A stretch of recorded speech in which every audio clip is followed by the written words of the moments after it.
سورة سبا دویشتمه سپارہ آیت نمبر دے سلور دیرشم نمبر آیت دے 34. اعوذ باللہ من الشیطان الرجیم وما أرسلنا في قرية من نذير إلا قال مترفوها إنا بما أرسلتم به كافرون. مخکې د منکرینو حال ذکر کړو، د دې د مشرانو او د کشرانو چې د قرآن کریم نه انکار وکړو په دې وجه باندې چې په قرآن کې د الله رب العالمین توحید نو چې کله ورته یهود ویلې چې دا مسله خو په تورات کې مو نو د هغې نه انکار وکړو د ضد د وجې نه، او بیا ورله د آخرت حالات ذکر کړه چې دا مشران به دې کشرانو ته وایي، کشران به مشرانو ته وایي که تاسو نه وی نو موږ به توحید منلی وی. دا مشران به ورته وایي ولې موږ خو نه وی بند کړي د هدایت نه، تاسو په خپله مجرمان وئ. نو دا کشران به ورته وایي ولې نه، تاسو به د شپې او د ورځې غلط دعوتونه کول او موږ ته به هم دا خبرې کولې، مکر به هم کوو د حق سره مقابلې چې موږ د الله د توحید نه منکر شو او د الله سره شریکان جوړ کړو، ستاسو د لاسه نن موږ په عذاب کې یو. اوس دلته بله خبره ذکر کېږي د ایتونو کې، دې کې زجر دی په انکار د رسالت باندې.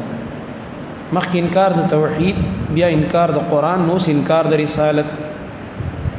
چې دې د رسول الله صلی الله علیه وسلم د رسالت نه انکار کوي. نو مخکې سره ربط هم دا دی چې ګوره دغه مشرکان چې کوم د دې مشرانو څنګه چې په باب د توحید کې دوی گمراه کړه، په باب د قرآن کې دوی گمراه کړه، نو په باب د رسالت کې هم دوی گمراه کړي. د رسول الله صلی الله علیه وسلم په باره کې به د خپلو کشرانو ته وسوسې ورچولې او دا به ویلې چې مړه که دا په حق وي او پیغمبر وي نو دا به دومره غریب وي، په کار د چې د ډېرې بنګلې وي، د ډېر جیدادونه وي، د ډېر لوی لوی باغونه وي او د سره سونا او چاندي وي او د ډېر زیات نوکران وي. د دوی دا خیال وکړي چې دا پیغمبر یا یو انسان چې په حق یې هغه سره بګیني دا دنیا ډېره، حالانکه د دنیا د چا سره د دولت او د دنیا ډېرېدل خو د حقانیت دلیل نه دی کنه، خو د کافرو خو ټول د انسان تلل درنول او سپکول په صحیح په دنیا باندې. چا سره چې دنیا ډېره دی ته درون ښکاري، چا سره چې دنیا کم دوی ته سپک ښکاري. ذکر دی کافرو ټوله توجه دی دنیا ته ده، دا حقیقت ګڼلی دی چې بس دا دنیا ده، آخرت خو نه مني کنه. نو الله رب العالمین دلته د دې خبرې وضاحت کوي یو، او بل دا د الله رب العالمین خپل نبی ته یو تسلیم ورکوي، اے نبی ستانه مخکې چې څومره پیغمبران تللی دي دنیا ته ما لیږلي دي د قومونو د هدایت دپاره، د هغې په مقابل کې دغه شانته مالدار او مست خلک را پاسېدلي دي لکه دا نن چې د مکې مشرکان ستا په مقابل کې ولاړ دي او هغوی د انبیاو د رسالت او د پیغامونو نه انکار کړی. دیو جن اکثر خلک، اکثر مالدار دا د حق دشمنی کوي. په مالدارو کې لږ دسي چې الله په رحم وکړي او د حق تابع شي، کني اکثر د تکبر د لاسه حق ته غوږ هم نه ږدي، دا چې ګمراه د دنیا نه لاړ شي. همدا وجه وه چې رسول الله صلی الله علیه وسلم چې کله کم خط لیږلی و هرقل بادشاه ته او د اسلام دعوت یې ورکړی، ورته ویلي زما رسالت ومنه، نو هرقل بادشاہ چې کله عرب را پیدا کړو ما عزت د نبی بارکه تپوس کو ابو سفیان هغه وخت د نبی علیہ السلام سخت دشمنو شام ته تلل ودار اوله ابو سفیان چې رستو چې ایمان وروړ د قصه بیان وي چې د هرقل بادشاہ دربار ته لاړم او ما سره د مکی نور مشرکان مو نو د نبی صلی الله علیه وسلم د دې خط د پړاولو نه مخکې وي زمانه د دې نبی بارکه تفتیش شروع دا پتا سو کې د کم نسب والا دی مال د اوچت نسب دی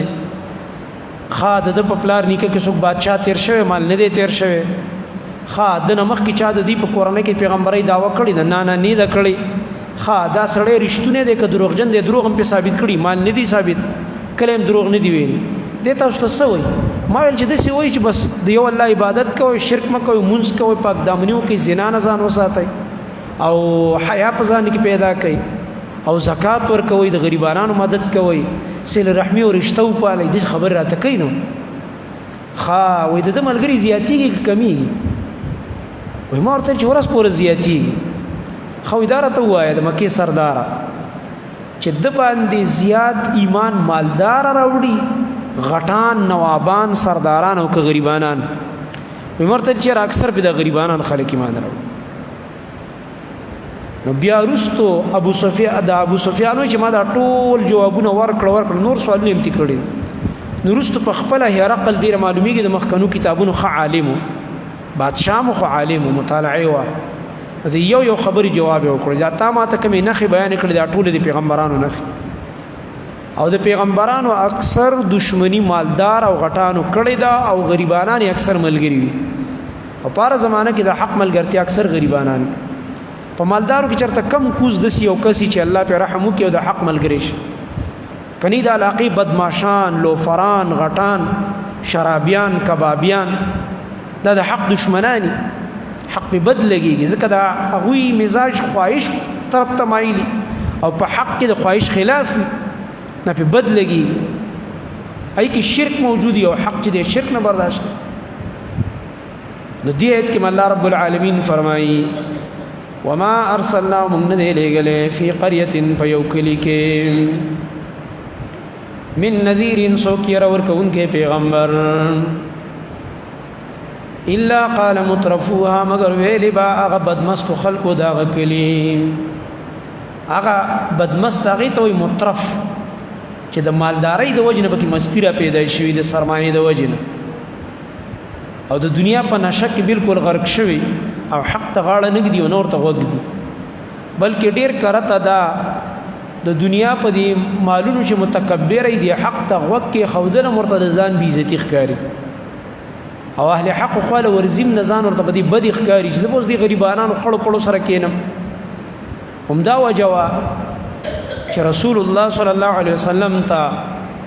د مکی مشرکانو سوزل جرګې راولېګل دي سردارانو چې موږ بس تاسو سره کینو په مجلس کې خبري بدل سره ووم کو سوچ به وکستا به خبره کې خو تاسو راغه خلک ناس دي چې ټول په دې مکه کې غریب خلک دي خوار او یا غلامان دي نو دې سره موږ ته ناس ته باندې ځان بد ښکاری دا ګوره تکبر دا د خپل مجلس نه وشړه موږ له جدا ټیم راکړه بیا به موږ ستا په خبره کې سوچ وکړو دې سره چې موږ کینو دا به په موږ زړه ورکیږي وای سورۃ انعام کې دا غي بارک الله ایتون راولېګل او سورۃ کهف کې تیر شي الله رب العالمین خپل نبی ته تنبیه ورکوي خیال کوي زمانه نبی د دې متکبر او د لاسه د ازما غریبانان ملګری ګور سپک و نه غړني دی به ایمان راوړي یا نه دا خو تیار مؤمنان مخلص مرګري او دا خاص متکبر دي چې دته دي اهل حق سره په ناس ځان بد اخکاریم دی به سبا سزان ملګری کیو ایمان براوړي ندی ودا غټ خبرې به کولې دا غشا الله فرمایي هر کلی کې چې ما یو نذیر را لګلې دی ير ورکون کې پیغمبر دا غیغه مسخ خلق به ویلې دي پیغمبرانو ته ان بما ارسلتم به کافرون یقینا من پاغه سبان دي چې تاسو پاغه را لګلې شیو دا غینه من منکریو موږ ته انکار کوونکې موږ تاسو خبرې نه مون ګوره انکار به کولو د دې مال او دولت او د سرمایې د تکبر د وجن یو باطل استدلال وز د غټانو ذکر کوي هغه دا چې دوی خپل حقانیت څه ګڼي چې موږ په حق یو. نبی علیہ السلام ته ویل موږ خو ځکه په حق یو چې ګوره زمونږ مالونه ډیر دي، اولادم ډیر دي، د دنیا مزي د دنیا نعمتونه دا زمونږ سره ډیر دي. که مونږ د الله بد شو نو الله براله دونه بچی را کول، او که مونږ په باطل وي د الله بد شو نو الله براله دونه مالونه را او سردارې نه را کول. لکه دا زمونږ چې کومه سرمایه ده، لکه دوی ته د دنیا د مال او دولت او د اولاد د حق پرستی او دلیل ښکارېده. او دا شیطان خطرناکه دوکه ده چې په دې باندې انسان دوکه کی. او بعضې خلک ستاسو خیالي شرکونه به کوي، د ورسونو لبا خرچې به کوي، کاروبار به درس کې روانې وي، که دی بابا بس ماله پکې نورم برکت واچو. نه، دا پې الله واګي ورسستی کی، دا د ده لپاره بله د تباهۍ سبب وګرځي. دیو که زه الله ته چېرته ښه نږدې شم د دې بابا د لاس، حالانکې دی تباه او بربادي او دا استدراج دی چې ته کې شرک، کې بدعت او کې ګناه او جرم او مال دې ډېرېږي او ښه په مزو کې مې ظاهره کې، نو الله رب العالمین رانیسي په دې چل باندې. د چا مال ډېرېدل دا خو د دې دلیل نه دی چې دا په حق دی. د حق قبلول دا اصل کې دلیل دی، د حق قبلول، د وحي قبلول. نو دلته الله رب العالمین فرمایي وقالوا او دا مشرکان نحن اکثر اموالا، مونږ یو زیات په اعتبار د مالونو سره او اولادونو په اعتبار د اولاد باندې. وما نحن بمعذبین، او نه یو مونږ عذاب را کړی شوي. مونږ له نه په دنیا کې عذاب شته او نه په آخرت کې. مونږ خو مزید وایي، مونږ الله ته ګران یو. او دا خبره چې بل ورځ مونږ جمعې خطبه کې درته واقع ویل د خباب رضی الله عنه سیرت هم ویل. هغه عاص ابن وائل هم کړی وه د مکې د مشرکانو سردارانو کې، یو بدبخت و چې خباب رضی الله عنه ورله خدمت وکړو، ځکه هغه لواري به کوله اینګرو، نو د اوسپنې سکار توري موري دی پې جوړې کړی وې. نو هغه ته یې په خپل قرض غوښته چې زما په تا قرض دی، مال یې راکړه. دې صحابي ورته ویل، نو چې تنګ یې کړو نو هغه ویل یاره زه به یې درله درکړم، خو ته به په دې خپل صاحب په محمد به انکار او کفر وکړې، هله به یې درکړم صلی الله علیه وسلم. د دې نبي د ملګرتیا نه انکار وکړه. نو خباب رضی الله عنه ورته وایي ښه چې خبره داسې شي که نه، نو په الله مې دې قسمي چې ته یو ځل مړ شي او بیا را ژوندی شي، نو زه د محمد رسول الله صلی الله علیه وسلم ملګرتیا نه پرېږدم. او دا کومه عقیده چې د توحید ما قبوله کړې، نو ده ټوکې شروع کړلې. مشرکانو کافر خو یې داسې دین پورې خندا، ټوکې ټقالې کول، ګپونه لګول، او د احمقانو فلسفې د دین مخې ته پیش کول، د لوپرانو شاعرانو لوپري پیش کول د حق په مقابل کې. هغه لوپرۍ والا شعرونه کله کله وایي، مولیانو پسې شعرونه او جنت پسې او جهنم پورې خنداګانې. دا اصل کې کافر خدا ښکاره کفر ټکې ویلی نه شي، او دنې په زړه کې بغض وي، نو بغض په بله طریقه راوځي نه، سوا د دې نه چې یا به جنت پورې خبرې کوي، یا به عالم پورې خبرې کوي، یا به دین پورې خنداګانې کوي. خپل کفر په دې طریقه راښکاره کوي، ګند او هغه مرداري په دې طریقه راوځي، یا د اشعارو په شکل کې،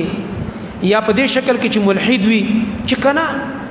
دا زه د مسلمان په کور کې پیدا یم، ما ته مسلمان ولې ویلی کېږي، او چې دا بل د کافر په کور کې پیدا ده ته کافر ولې ویلی کېږي، او الله ولې هغه د کافر په کور کې پیدا کو، او بیا هغه له ولې جهنم ورکوي، ولې ورله عذاب ورکوي.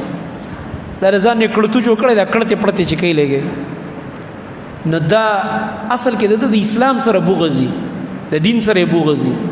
د دین سره نفرت وي. حالانکه دا یو فضول خبره ده چې د مسلمان په کور کې پیدا نو دا به مسلمانی نه، مسلمانی خو میراثي شی نه دی چې مسلمان په کور کې پیدا شو کې دا به مسلمانی نه، دی به په خپل په د اسلام ځان پوي کوي، دی په دې نه خلاصي کې زما پلار مسلمانو، او نه په دې خلاصي کې زما نیکه مسلمانو یا مور مسلمانو، نه دنه بم دا تپوس کېږي چې تا اسلام پیژندل او کاسې لیبل در باندې لګېدلی، او دا د کافر په کور کې چې پیدا دی دنه بم الله تپوس کوي چې تا دومره سوچ نه کوي چې ته چا پیدا کړی، دا کائنات چا پیدا کړي، دا موسمونه څوک بدلی، دا سیندونه چا روان کړي دي، دا چې په منونو خوراکونه کې دا رزق څوک پیدا کوي، تا دونه ته سوچ نه کوم. د دنیا په خېټه پسې د منډې والي او د خپل رب په باره کې د سوچ نه کوم، او د دنیا د هر څیز ریسرچ دی کولی شو،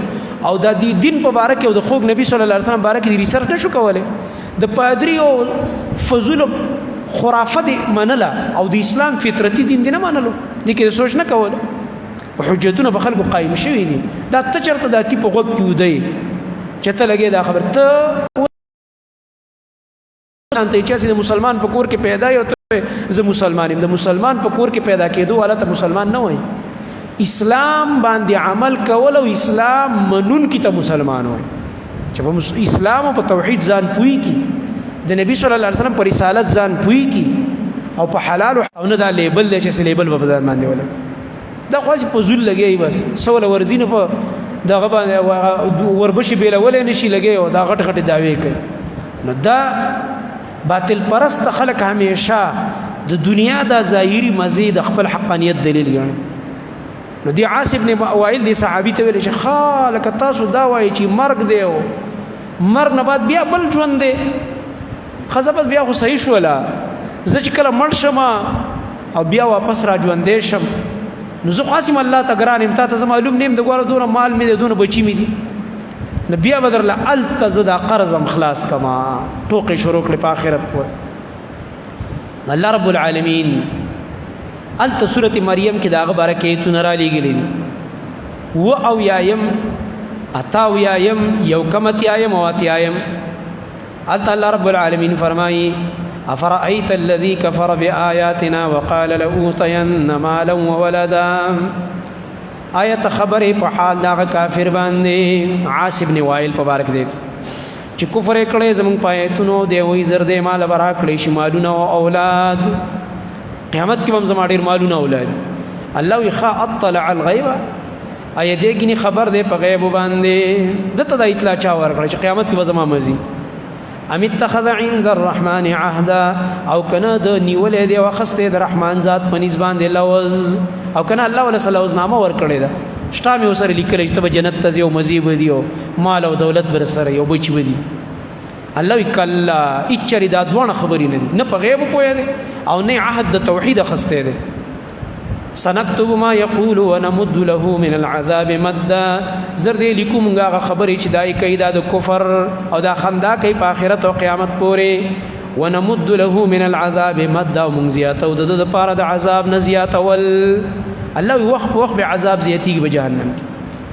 ونرثه ما يقول وياتينا فردا او اخر به واخلو مونږه غس چې دی وای الله دا به مونږ ته پاتې شي دا سچ دی وای او دا ځان په لوی غني سره د مالونه جیداد سرمایا او د اولاد او الله فرمای دی په قیامت پر څنګه را رواني وياتينا فردا او راضی به زمون خالی کی واځي تشتور خان بر رواني ځان لبر رواني دا خصوصي زما والد اولاد او زما ډیر مالونه یو زما ډیری مزي فزول خبرې کوي دا نو دلته الله رب العالمین فرمایي دا کافران دی دا خبره کوي چې نحنو اکثر اموالا و اولادا مونږ خو په اعتبار د مالونو اولاد سره ډیر یو نو دینه معلومه شو مونږ الله تګران یو نو چې الله تګران یو به عذاب ولې راکړي وما نحن بمعذبين ونيومغا عذاب راکړي شوی الله مونږ له عذاب نه راکړي قل ورته وای ای زما نبی دې سره جواب د دې باطل استدلال جواب هغه دا دی چې دا خدای الله رب العالمین یو تقسیم دی او امتحان دی چاله لګ رزق ور کوي چاله ډیر ور کوي کله کله د الله رب العالمین یو لوی دشمن یو ډیر مال ور سره او د الله رب العالمین یو دوست یو بیګاله د رزق پتم نه لګي لکه رسول الله صلی الله علیه وسلم نو چت انسان په جهان کې نو او د الله رب العالمین په نسبانه داغه محبوب او الله ته نږدې بل څوک نو خو چې زمونږ نبی صلی الله علیه وسلم دنیا نه تلو وفات کېده نو د يهودي نه په قرض ور بشرا خسته کور ته راوړی په دې حالت کې دنیا نه لاړ دا خو دې دلیل نشو چې څوک د ګینی رزق دی کمزوري مال دولت دیني نو ګینداري په باطل نه دا الله تقسیم دی امتحان اکثر علی عقبه ناراضي او بلدار ډیر کرته مؤمنانو کوم ډیر غټ غټ مالدارانی لکه عثمان رضی الله عنه لکه ابو طلحه رضی الله عنه لکه دغه رنګ دا زبیر رضی الله تعالی عنہ او عبد الرحمن بن عوف رضی الله عنه د صدیق ابو بکر صدیق رضی الله عنه دا غټ تاجرانو د خپل زمانه او الله ور ډیر دولت ورکړه دا خدای الله رب العالمین تقسیم دی چاله ډیر چاله لګور په دې باندې د حقانیت هغه دغه نکیږي تلل نکیږي بلکې څوک چې د وحي تابعدار دی اگر کدی غریب دی بس دا کامیاب دی دا وګټل دا انسان کامیاب دی ځکه الله جواب ورکړي قل ورته وای زما نبی ان ربي یقینا زما رب چې دی یبسط الرزق فراخی رزق لمن یشاء او دا غچا د پاره چې وی غواړي ويقدر والله تنګي رزق د چا د پاره چې غواړي دا خدای الله خو د چا رزق لګ ور کوي چا ډیر ور کوي نو د دنیا په دې مالونو او دولتونو د چا د حقانیت او د باطل والی فیصله مکوه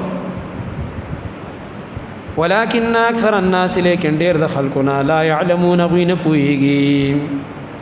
ډیر د خلقنا غوینه پويږي دیو جن په بی علمي سره غوي د دنیا په دې سہولتونو او د دنیا په دې ظاهري اسباب فیصله کوي او حالانکه دا فیصله غلطه ده دا فیصله چې کوم دی خطا ده وما ارسلنا من نذير لګلې فی قريه فیوکلی کې من نذير سوکیر ورکون کې الا قال مترفوها مگر ویلی با بدمست خلقو دا غکلی ان بما ارسلتم به کافرون یقینا من پاغه سباندې چې تاسو پر راي لګلې شوی او دا غینا انکار کوونکیو تاسو په کوم سید را لګلې شوی منه دا کوم مسله چې موږ ته بیانوي پیغمبرانو ته دا سره موږ نه مون